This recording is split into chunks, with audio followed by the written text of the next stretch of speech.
Lisbon has quietly become one of the best cities in Europe for vegan and gluten-free food. In this video, I will show you everything I ate from casual local cafes to a 12-course Michelin Green Star dinner. I'll share which places are truly worth it and which one I'll skip next time. The sun is out, so I picked a spot outside. I had a V-burger that comes without a bun. It's just with salad and all the spreads. And that's actually the way I like a vegan gluten-free burger, because all this gluten-free bread always have some troublemaker foods in it. The patty was actually pretty meat-like in taste. It was a bit soft if you're looking for a real meat replacement, but it was made from scratch in the restaurant, and I found it very delicious. Came with some fries on the side and a beetroot mayo and some salad. It was really delicious. My husband had a vegan burrata that was made from cashew nuts and some non-gluten-free bread with it, but you can also order it with gluten-free crackers. It had a much similar taste and texture to real burrata. My husband is not vegan, and he said it was quite good. I tasted it as well. I liked the cheese. It was really soft and mild in taste, and it had this pesto-like thing on top. And it was really nice. I had it, of course, without the bread. We both had a juice of the day to go with the food, and it was a fresh pressed juice, and it was really delicious. After the V-burger, I saw that they had a banana bread on the menu, and it was made with bananas from Madeira Island. I visited Madeira Island, so of course I had to try this banana bread. It was a huge loaf of banana bread, and I couldn't eat it all because I had the V-burger, and it was enough with the V-burger. Altogether, my mother's daughters is a really cozy cafe, and they have really good food made from scratch, and I can highly recommend this place. On our way back to the hotel, we strolled by a small cafe called The Layers, and it looked so chilled inside. They had a lot of green plants, and there was art on the wall. They had a lion mane sandwich, and they had an avocado sandwich and a Beyond Burger. And they had gluten-free bread that was also vegan, so it was just perfect. So I had to mark it on my Google map, and I will definitely come back to The Layers for my next visit in Lisbon. When it came to dinner time, we chose AO26, which is a vegan restaurant that has specialized in recreating all the Portuguese specialties, often fish-based, but in a vegan way. Everything on this selection of starters was absolutely delicious.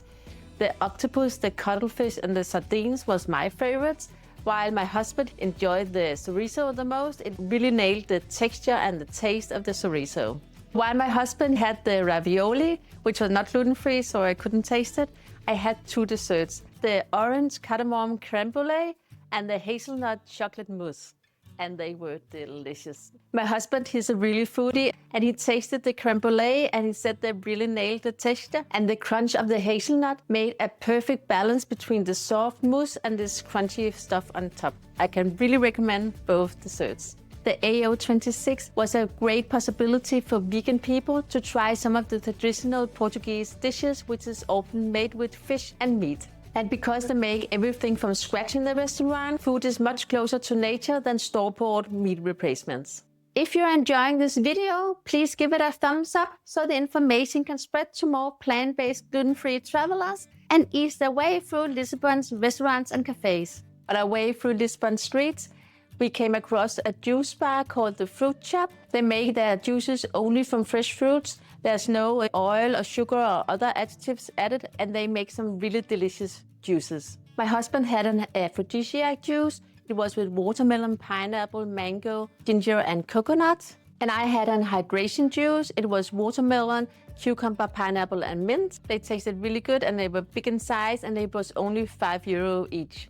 We accidentally passed by the Fauna and Flora Café. It's a vegan cafe with lots of gluten-free options. I don't know why I missed this cafe on my research back home. So I put the Fauna and Flora on my must-visit list for my next visit in Lisbon. We just looked around, and around the corner there was a small cafe called the UAIPI Comida Brazilian. It was a really small cafe run by Gregory, a French guy, and his Brazilian wife, Laila. They invited us in, assured us that they had gluten-free and vegan options, and they also had some meat options for my husband. We did not regret eating there. I had a really fabulous lunch, and so did my husband. I ordered a pink cassava pancake, this cream cheese made out of fermented cashews. There was some pieces of beetroot, some rock salad, and pine nuts, roasted pine nuts. It was really delicious. It came with a salad with crackers, and the crackers, they were not vegan, they had butter in them. My husband had a pork sandwich with pickled red onions, coriander cremolta, and guava ketchup. He said it was really delicious and really high quality. My husband's sandwich came with some cassava fries, but Gregory, he was so kind to serve it on a separate plate so we could share it and it wouldn't be mixed up with the gluten from the bun. And it came with this homemade guava ketchup, and it was a really nice combination. I never had cassava fries before, but it's definitely something I would like to try at home. I was so happy that we ended up in this small, cozy cafe in the hands of Gregory and his lovely wife, Lila. This is a place I would say, don't miss out. You need to go here. It's a must visit if you're in Lisbon. For dinner, we ate at the Food Temple. It is the oldest vegan restaurant in Lisbon. To get to the restaurant, you have to walk these small, narrow streets of the Moorish quarter, and suddenly the street will open up, and you have the restaurant on your left hand, and there will be a big wide staircase on the right hand. You can dine on the staircase. They have these fold-out tables. It's really nice to sit under this big tree, and they have colored lamps and stuff. The menu at the food table is centered about local produce that's in season, and that's why the menu will change every 2 to 3 months.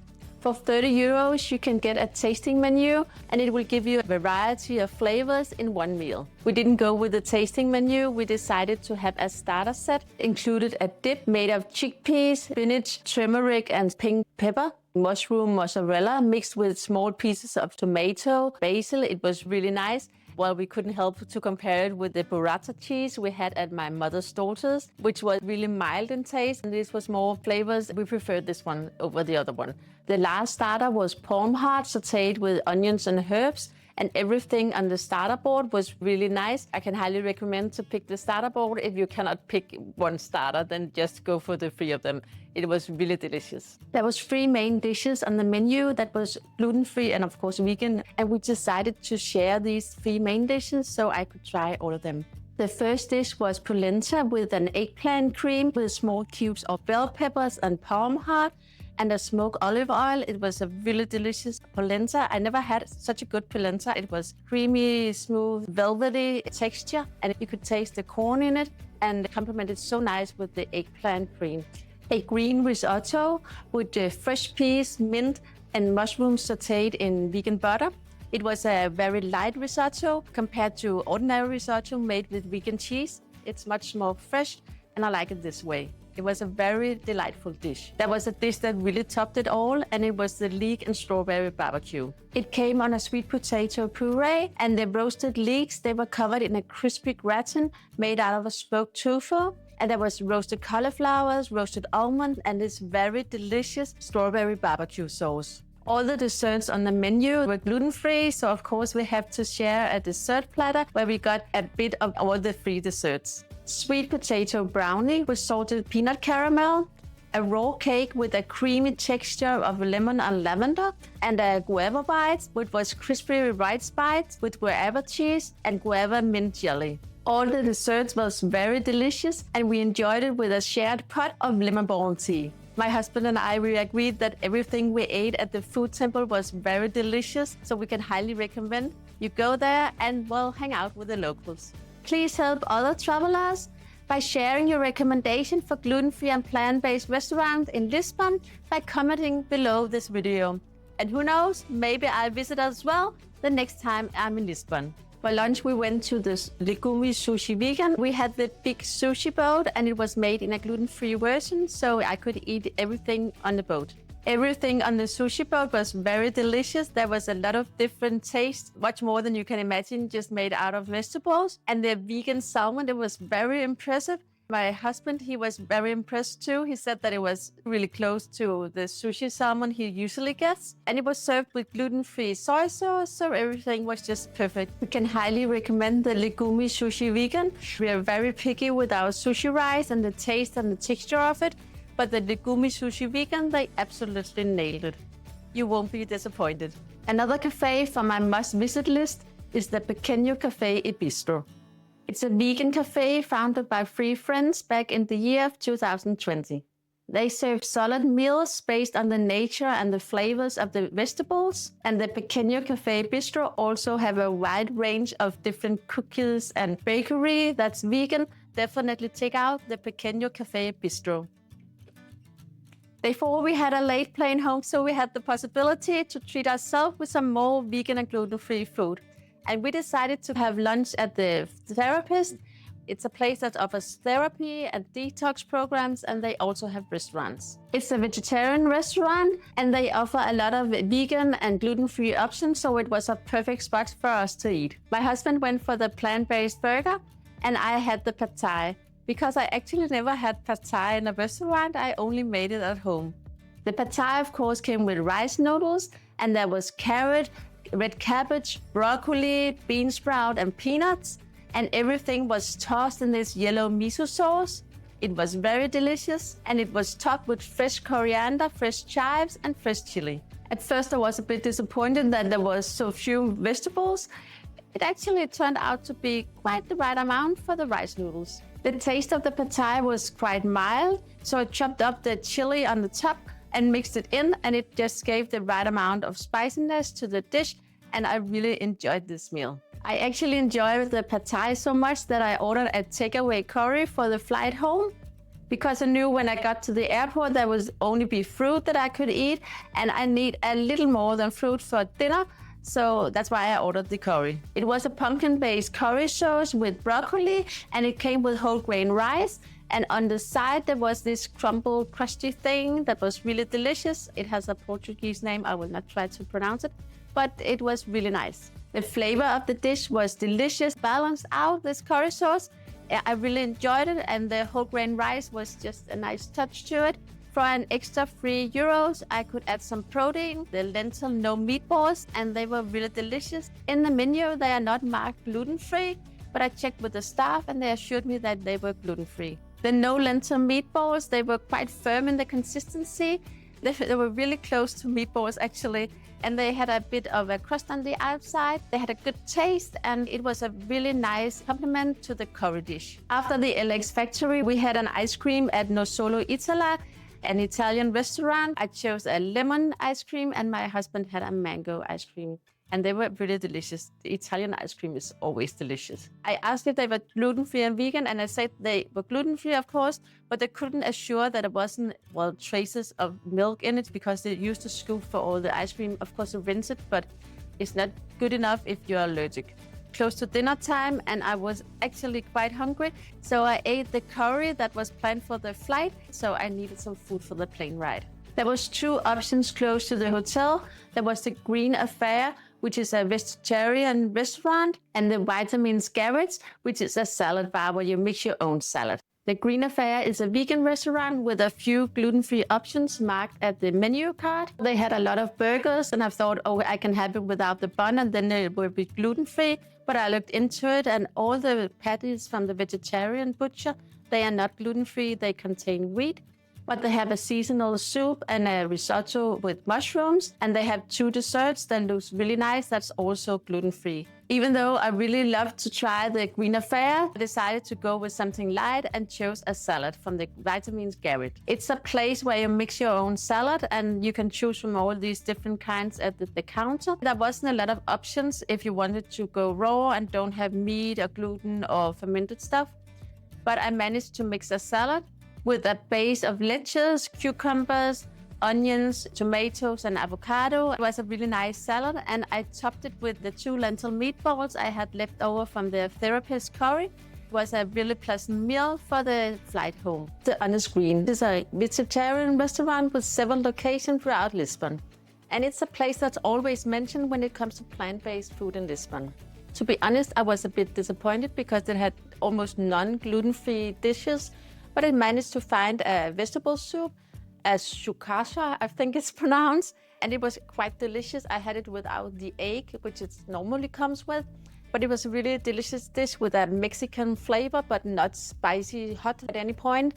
For dinner Saturday night, we went to the Michelin restaurant Encanto by the chef José Avillez.